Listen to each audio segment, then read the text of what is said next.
നമസ്തേ. സ്വാമിജി, ജ്ഞാനാനന്ദ സരസ്വതി സ്വാമികളെ കുറിച്ച് സ്വാമിജി പറഞ്ഞു തന്നാൽ നന്നായിരുന്നു. കാരണം വളരെയധികം പുസ്തകങ്ങളൊക്കെ എഴുതിയിട്ടുണ്ട്. പക്ഷെ അധിക പേർക്കും സ്വാമിജിയെ ജ്ഞാനാനന്ദ സരസ്വതി സ്വാമികള് ധാരാളം ഗ്രന്ഥങ്ങൾ എഴുതി. ഈ സമീപ കാലഘട്ടത്തിൽ സനാതന ധർമ്മത്തിന്റെ, ഭക്തിമാർഗത്തിന്റെ, വേദാന്ത വിചാരത്തിന്റെ ഏറ്റവും വലിയ പ്രചാരകനായിരുന്ന ഒരു മഹാപുരുഷനാണ്.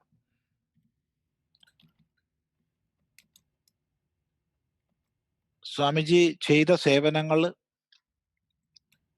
സ്വാമിജിയുടെ മഹിമ നമുക്ക് അല്പവാക്കിൽ ഒതുക്കാൻ കഴിയില്ല. പക്ഷെ നമ്മൾ വേണ്ടതുപോലെ ഇന്നത്തെ സമൂഹം സ്വാമിജിയുടെ മഹിമ മനസ്സിലാക്കുന്നുണ്ടോ എന്നുള്ളത് ചിന്തിക്കേണ്ട വിഷയമാണ്.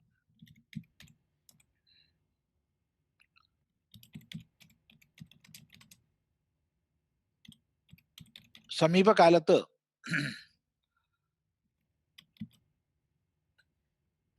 സനാതന ധർമ്മത്തിന്റെ സമുദ്ധാരണത്തിന് വളരെ വലിയ വിലമതിക്കാനാവാത്ത പങ്ക് വഹിച്ച മഹാപുരുഷനാണ് സ്വാമി ശിവാനന്ദ സരസ്വതി.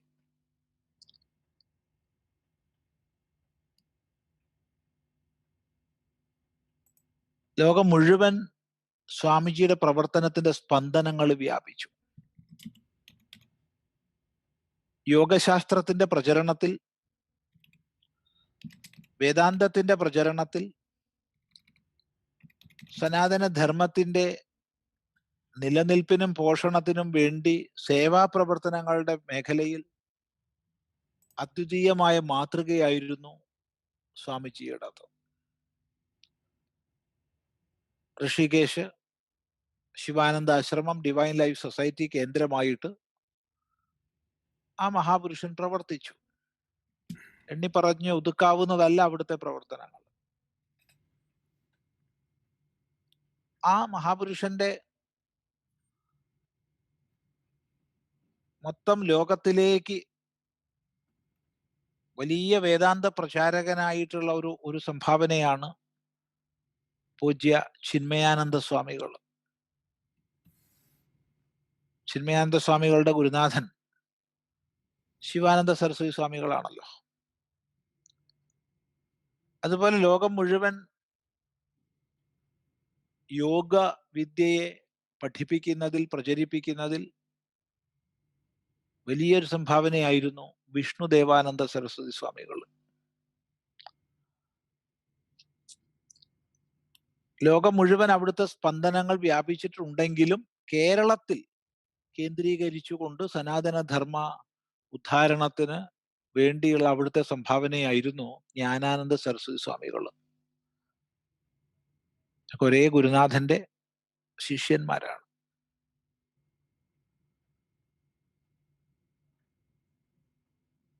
കേരളത്തെ സംബന്ധിച്ച് സനാതന ധർമ്മ സംബന്ധിയായ എല്ലാത്തിനെയും നിന്ദയോടുകൂടി കണ്ടിരുന്ന ഒരു കാലഘട്ടം. കമ്മ്യൂണിസത്തിന്റെ അതിപ്രസരണം. ഈ കമ്മ്യൂണിസത്തിന്റെ അതിപ്രസരണ കാലത്തും ഇതര മതങ്ങളെയോ മതാചരണങ്ങളെയോ നിന്ദിക്കാൻ ഒരു കമ്മ്യൂണിസ്റ്റും പരിശ്രമിച്ചില്ല. പരിശ്രമിക്കണം എന്നല്ല പറഞ്ഞത്, പരിശ്രമിക്കരുത് എന്ന് തന്നെയാണ് വാസ്തവം.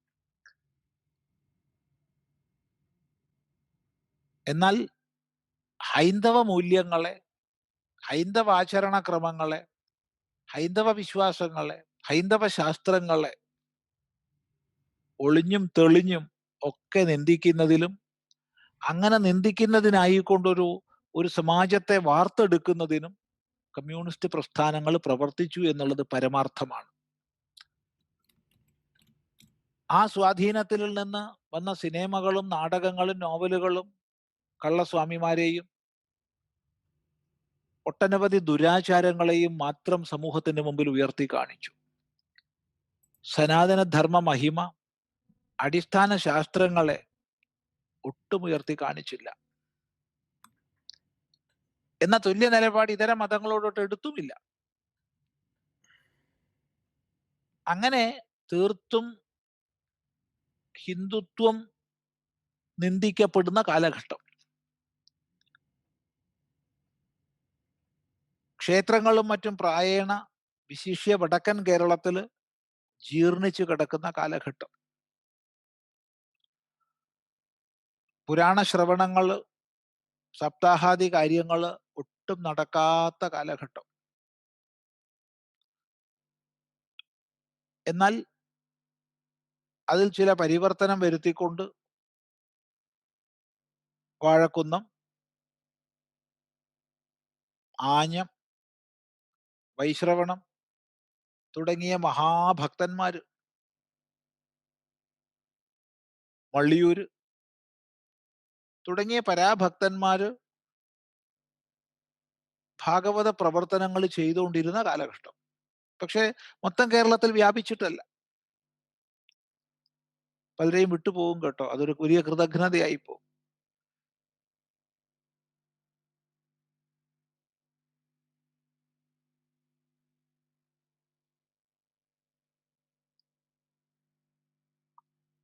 വേദാന്ത ശാസ്ത്രത്തെ സംബന്ധിച്ച് യാതൊരു ബോധവുമില്ലാത്ത ഒരു സമൂഹം, എന്തോ പരസ്പര ബന്ധമില്ലാത്ത, യുക്തിഭദ്രമല്ലാത്ത എന്തൊക്കെയോ പറഞ്ഞാൽ അതാണ് വേദാന്തം എന്ന് മുദ്ര വീഴുന്ന ഒരവസ്ഥാവിശേഷം. അങ്ങനെയുള്ള കാലഘട്ടത്തിലാണ് 1960 ജ്ഞാനാനന്ദ സരസ്വതി സ്വാമികൾ തൻ്റെ പ്രവർത്തന രംഗമായി കേരളത്തിൽ തിരിച്ചു വരുന്നത്. സന്യാസ സ്വീകരണത്തിന് ശേഷം തിരിച്ചു വരുന്നു. സ്വാമിജി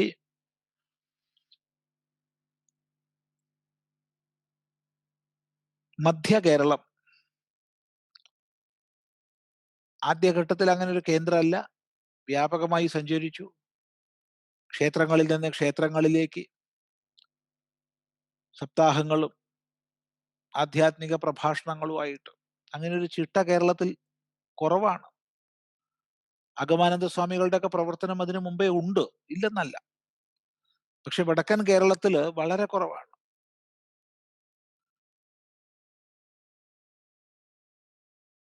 അവിടെ ക്ഷേത്രങ്ങളിൽ നിന്ന് ക്ഷേത്രത്തിലേക്ക് എന്ന രീതിയിൽ സ്വാമിജി പ്രവർത്തിച്ചു.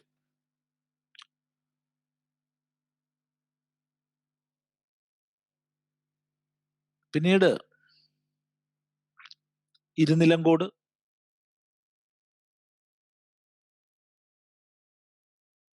അതുപോലെ കൊണ്ടയൂര് തുടങ്ങിയ സ്ഥലങ്ങൾ കേന്ദ്രമാക്കി ആശ്രമ സ്ഥാപനം ചെയ്തു.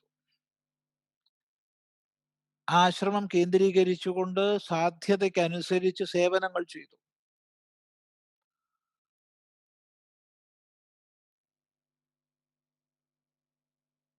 ഒരു ദിവസം വിശ്രമമില്ലാതെ പ്രഭാഷണ യാത്രകൾ ചെയ്തു. ഒരു ദിവസം വിശ്രമമില്ലാതെ ലാളിത്യപൂർണമായ ഇടപെടലുകൾ. സന്യാസി എന്നൊക്കെ പറയുമ്പോൾ സമൂഹത്തിന്റെ ഒരു ധാരണയുണ്ട്. ആ ധാരണയെ മുഴുവൻ തിരുത്തി കുറിച്ചുകൊണ്ട് സമൂഹ ഹൃദയത്തിലേക്ക് പ്രവേശിച്ചു സ്വാമിജി. കാരണം അത്ര നിർമ്മലമായ ഭാവവും ലാളിത്യപൂർണമായ പെരുമാറ്റവും സ്നേഹവും. ഇതാണൊരു സന്യാസി എന്ന് സമൂഹം പരസ്പരം പറഞ്ഞു. നിന്ദിച്ചവര് അത്ഭുതപ്പെട്ടു. അതെ, അക്ഷരാർത്ഥത്തിൽ അതാണ് സംഭവിച്ചത്. ഒന്നിനു പിറകെ ഒന്നായി വേദാന്ത പ്രകരണങ്ങൾ പ്രസിദ്ധീകരിക്കാൻ തുടങ്ങി. പ്രഭാഷണ സ്ഥലങ്ങളിലേക്ക് സ്വന്തമായി സഞ്ചിയിൽ തൂക്കിയെടുത്ത് കൊണ്ടുപോയി അന്നത്തെ സ്ഥിതിയിൽ പരമാവധി വിലക്കുറവിൽ പുസ്തകങ്ങൾ വിൽക്കുക. പുസ്തകങ്ങളുടെ സഞ്ചി തൂക്കി പിടിച്ച് കൊണ്ടുപോവുക ഒരു സ്ഥലത്ത് നിന്ന് മറ്റൊരു സ്ഥലത്തേക്ക്. അങ്ങനെ ഇരിക്കെ പരമപുരുഷാർത്ഥം എന്നൊരു മാസിക പ്രവർത്തനം ആരംഭിച്ചു. വാസ്തവത്തിൽ സ്വാമിജിയുടെ പ്രകരണ ഗ്രന്ഥങ്ങൾ ഏറെ പ്രസിദ്ധീകൃതമായതിന്റെ പിന്നിലുള്ള രഹസ്യം പരമപുരുഷാർത്ഥമാണ്. അതുപോലെ ലേഖനങ്ങളും. കാരണം പരമപുരുഷാർത്ഥത്തിൽ പ്രസിദ്ധീകരിച്ചതാണ് പിന്നീട് പുസ്തക രൂപത്തിൽ ഏറെയും വന്നത്. ലളിതമായ ഭാഷാശൈലി, എത്രയെത്ര വേദാന്ത പ്രകരണങ്ങളാ അവിടുന്ന് മലയാളത്തിലേക്ക് അനുവാദം ചെയ്തത്. ഭാഗവതം, അതിന്റെ സാരം ബോധിപ്പിക്കുന്നത്, മഹാഭാരതം തുടങ്ങിയ പുരാണ ഇതിഹാസങ്ങളിലേക്ക് നമ്മളെ ആനയിച്ചു.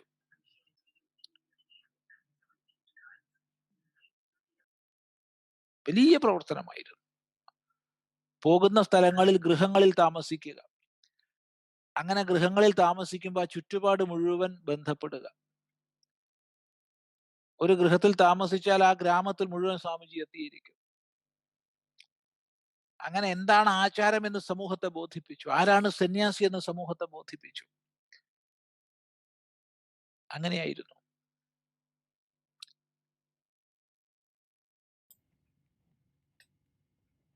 അതുപോലെ ഒട്ടനേകം സന്യാസി ശിഷ്യന്മാരും സ്വാമിജിക്ക് ഉണ്ടായി.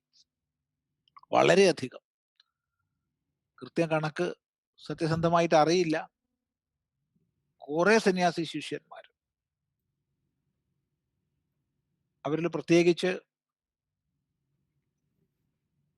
പരമേശ്വരാനന്ദ സരസ്വതി സ്വാമികളുടെ പേരും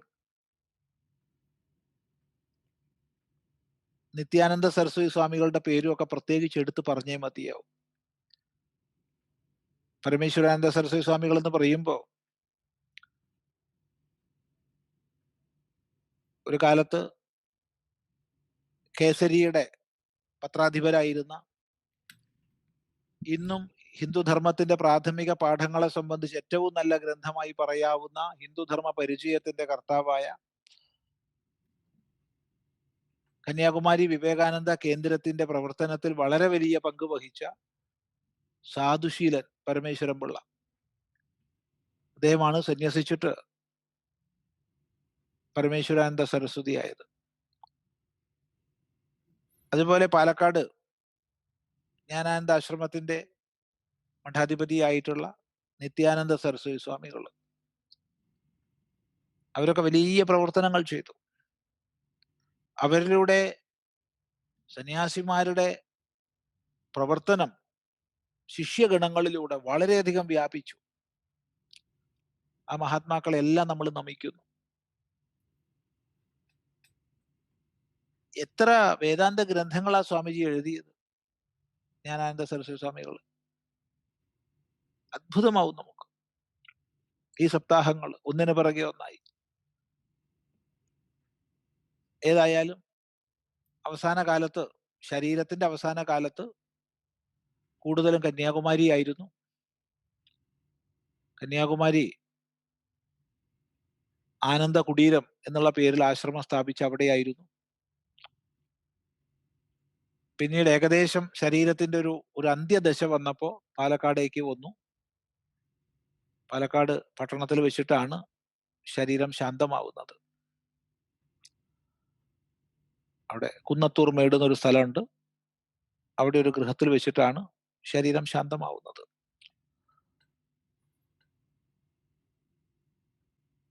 പല സംശയ നിവാരണങ്ങളും നമ്മുടെ സന്യാസത്തിന് മുമ്പ്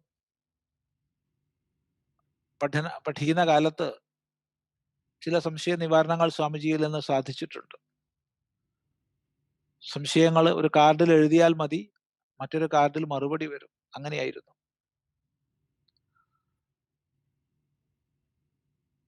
ഒരിക്കലും മറക്കാത്തൊരു അനുഭവം സ്വാമിജിയെ കുറിച്ച് പരാമർശിക്കുമ്പോൾ ഒന്ന് പങ്കുവെക്കട്ടെ.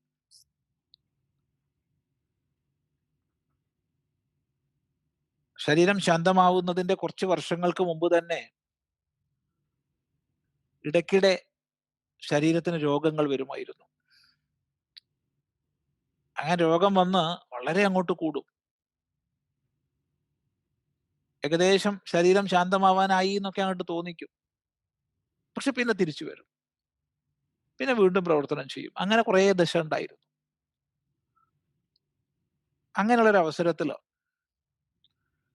ഒട്ടും വയ്യ എന്നുള്ള വിവരം കേട്ടിട്ട് കൊളത്തൂരിൽ നിന്ന് നമ്മൾ കന്യാകുമാരിയിലേക്ക് പോയി സ്വാമിജിയെ ദർശിക്കാൻ വേണ്ടി. വേറൊരു ഉദ്ദേശ്യം ഉണ്ടായിരുന്നില്ല യാത്രയിൽ, സ്വാമിജിയെ ദർശിക്കുക എന്നുള്ളത് മാത്രമായിരുന്നു. എന്നാൽ അതോടൊപ്പം മറ്റൊരു ഉദ്ദേശ്യം കൂടി ഉണ്ടായിരുന്നു. കേവലം ദർശനം മാത്രമല്ല, അത് ആ സന്ദർഭത്തിലായിരുന്നു നമ്മൾ ശ്രീരാമഗീതയുടെ വേദാന്ത പ്രകാശിക വ്യാഖ്യാനം രചിച്ചത്. അങ്ങനെ വേദാന്ത പ്രകാശിക രചിച്ചപ്പോ രണ്ട് മഹാത്മാക്കളുടെ ചിത്രം മനസ്സിൽ വന്നു. ഏതെങ്കിലും ഒരു മഹാത്മാവിനോടൊരു അനുഗ്രഹവും മറ്റൊരു മഹാത്മാവിനോടൊരു അവതാരികയും എന്ന ഒരു ഭാവം എങ്ങനെയോ മനസ്സിൽ വന്നു. ഒന്ന് പരമപൂജ്യ മൃഡാനന്ദ സ്വാമികൾ, ഒന്ന് പരമപൂജ്യ ജ്ഞാനാനന്ദ സരസ്വതി സ്വാമികൾ. ഇവർ രണ്ടുമാണ് അദ്വിതീയ വേദാന്ത പ്രവർത്തകരായിരുന്ന ആചാര്യന്മാർ. അവരുടെ കൂട്ടത്തിൽ തന്നെ സന്യാസചര്യയിലല്ലെങ്കിലും പറയേണ്ടുന്നതാണ് പ്രൊഫസർ ജി ബാലകൃഷ്ണൻ നായരെ. ഏതായാലും ഈ മൂന്ന് പേര് കാലഘട്ടത്തിൽ വളരെ പ്രാമാണികരാണ്. അപ്പൊ ഈ രണ്ട് സന്യാസി വര്യന്മാരുടെ ഒരു സ്മൃതി മനസ്സിൽ വന്നു. പക്ഷേ ജ്ഞാനാനന്ദ സരസ്വതി സ്വാമികൾക്ക് ശാരീരികമായി ഒട്ടും വയ്യാത്തത് കൊണ്ട് ഇങ്ങനെ ആവശ്യം മുന്നോട്ട് വെച്ചില്ല. വെച്ചിരുന്നെങ്കിൽ സ്വാമിജി തരുമായിരുന്നു എന്നുള്ളത് വേറെ വിഷയം, പക്ഷെ വെച്ചില്ല. അത് ഔചിത്യം അല്ല എന്ന് തോന്നി. പരംപൂജ്യ മൃഡാനന്ദ സ്വാമികളാണ് അതിനൊരു അനുഗ്രഹ രൂപത്തിൽ അവതാരിക തന്നത്. അതുകൊണ്ട് തന്നെ പുസ്തകം പ്രസിദ്ധീകരിച്ചു കഴിഞ്ഞപ്പോൾ ആ ഒരു പുസ്തകം ജ്ഞാനാനന്ദ സരസ്വതി സ്വാമികൾക്ക് സമർപ്പിക്കണം എന്നൊരു ചിന്ത ഉണ്ടായിരുന്നു. അങ്ങനെ നമ്മൾ ഇവിടുന്ന് പോയി. കൂടെ കൊളത്തൂരിൽ നിന്ന് മറ്റൊരു മാന്യ വ്യക്തി കൂടി ഉണ്ടായിരുന്നു. ഞങ്ങൾ രണ്ടുപേരാണ് പോയത്. സ്വാമിജി പ്രായണ ശാരീരികമായ അവശതയാർന്ന് കിടക്കുകയാണ്. കട്ടിലിൽ കിടക്കുന്നു. നമ്മൾ പോയി നമസ്കരിച്ചു. പതിവ് ആദ്യത്തെ ചോദ്യം ഭക്ഷണം കഴിക്കാനാണ്. അത് കഴിഞ്ഞ് വേറെ എന്തും സംസാരിക്കും. മുൻപ് സ്വാമിജി തന്നെയാണ് വിളമ്പി കൊടുക്കുക വരുന്നവർക്കൊക്കെ. വരുന്നവർക്കൊക്കെ സ്വന്തം കൈകൊണ്ട് വിളമ്പി കൊടുത്താലേ സ്വാമിജിക്ക് സന്തോഷമാവുള്ളൂ. അങ്ങനെയാണ് പണ്ടത്തെ രീതി. പക്ഷെ ഇപ്പൊ വയ്യ, കിടപ്പാണ്. എങ്കിലും ചോദ്യത്തിന് യാതൊരു മാറ്റവും ഇല്ല. ഭക്ഷണം കഴിച്ചു, കഴിച്ചിട്ട് വരൂ. കഴിച്ചു, ചെന്നു, നമസ്കരിച്ച് സ്വാമിജി കട്ടിലിൽ കിടക്കുന്നു. അടുത്ത് നിന്നു, ഇരിക്കാൻ പറഞ്ഞു, ഇരുന്നു. ഇങ്ങനെ രാമഗീത വ്യാഖ്യാനിച്ചത് അവിടുത്തെ പാദത്തിൽ സമർപ്പിക്കാൻ വേണ്ടി വന്നതാണ് എന്ന് പറഞ്ഞു. പ്രത്യേകിച്ചൊരു സന്തോഷം എന്ന് മാത്രം പറഞ്ഞു. സന്തോഷം, നന്നായി എന്ന് മാത്രം പറഞ്ഞു. ഒരു 2 നിമിഷം കഴിഞ്ഞപ്പോ സ്വാമിജി പുസ്തകം തരൂ എന്ന് പറഞ്ഞു. കിടന്നെടുത്തുന്ന പുസ്തകം വാങ്ങി വെറുതെ ഒന്ന് മറച്ചു, പകുത്തു, വായിക്കാൻ പറഞ്ഞു. അപ്പൊ നോക്കിയപ്പോ അത് തത്വമസി വിവേകം ചെയ്യുന്ന ഭാഗമാണ്. എതിർച്ച അങ്ങനെയാണ് വന്നത്.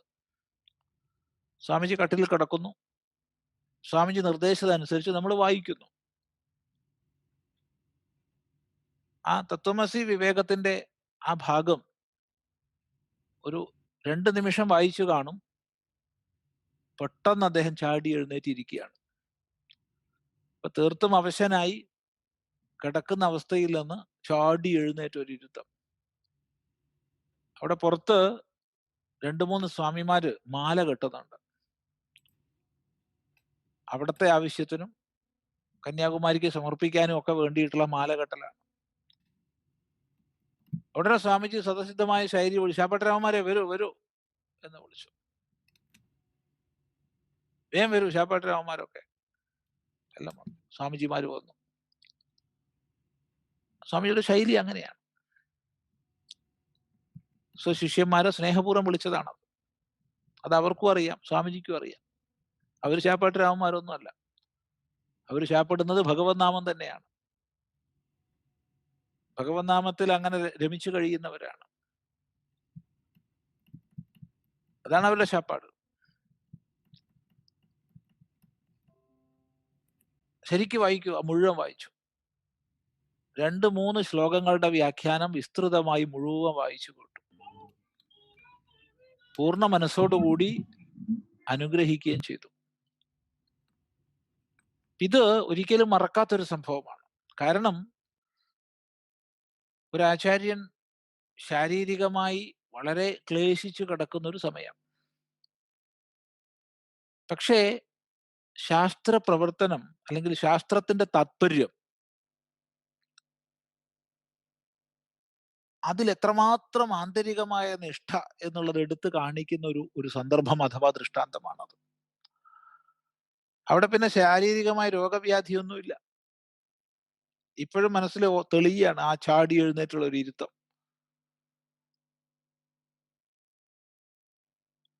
അതായിരുന്നു ജ്ഞാനാനന്ദ സരസ്വതി സ്വാമികൾ. ഏതായാലും ആ മഹാത്മാവിനെ നമ്മൾ നമസ്കരിക്കുന്നു. അങ്ങനെയുള്ള മഹാന്മാരുടെ പ്രവർത്തനത്തിന്റെ പരിണാമമാണ് ഇന്ന് നമുക്ക് കാണാൻ സാധിക്കുന്ന അഥവാ അനുഭവിക്കാൻ സാധിക്കുന്ന ധാർമ്മികവും ഭക്തിമാർഗപരവും വേദാന്ത പഠനപരവുമൊക്കെയായി നമുക്കൊന്ന് സ്പർശിച്ചറിയാൻ കഴിയുന്ന ഒരു ഉണർവ് അങ്ങനെയുള്ള ത്യാഗധനന്മാരുടെ പ്രവർത്തനത്തിന്റെ ഫലമാണ്.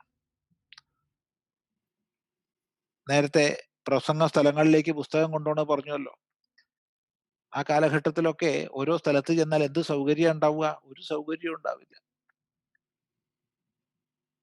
സപ്താഹമൊക്കെ കഴിഞ്ഞാൽ ആൾക്കാരൊക്കെ അങ്ങ് പോകും.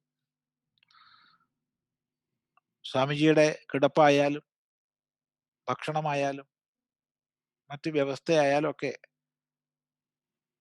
അതിനെപ്പറ്റിയൊന്നും അത്ര വ്യാകുലമായിരുന്നില്ല അന്നത്തെ നമ്മുടെ സമൂഹം. പ്രായേണ എല്ലായിടത്തും നല്ല പറയുന്നത്. അവർക്ക് പിറ്റേത്തെ ദിവസം പരിപാടി നടക്കണം, അത്രയേ ഉണ്ടായിരുന്നുള്ളൂ. പക്ഷേ അതിൻ്റെയൊക്കെ മധ്യത്തിൽ സമദർശിത്വത്തെ നിലനിർത്തിക്കൊണ്ട് എത്രമാത്രം അവരൊക്കെ പ്രവർത്തിച്ചു. ഈ പ്രഭാഷണ സ്ഥലങ്ങളിലേക്ക് വലിയ സഞ്ചിയിൽ പുസ്തകമാക്കി കൊണ്ടുപോണ കാഴ്ച അത് വലുതാണ്. ഇത് പറയുമ്പോൾ മൃണാനന്ദ സ്വാമികളും അങ്ങനെ തന്നെയായിരുന്നു. പ്രഭാഷണ സ്ഥലങ്ങളിലേക്ക് വലിയ സഞ്ചിയും പേറിയിട്ടാ പോവുക പുസ്തകങ്ങൾ.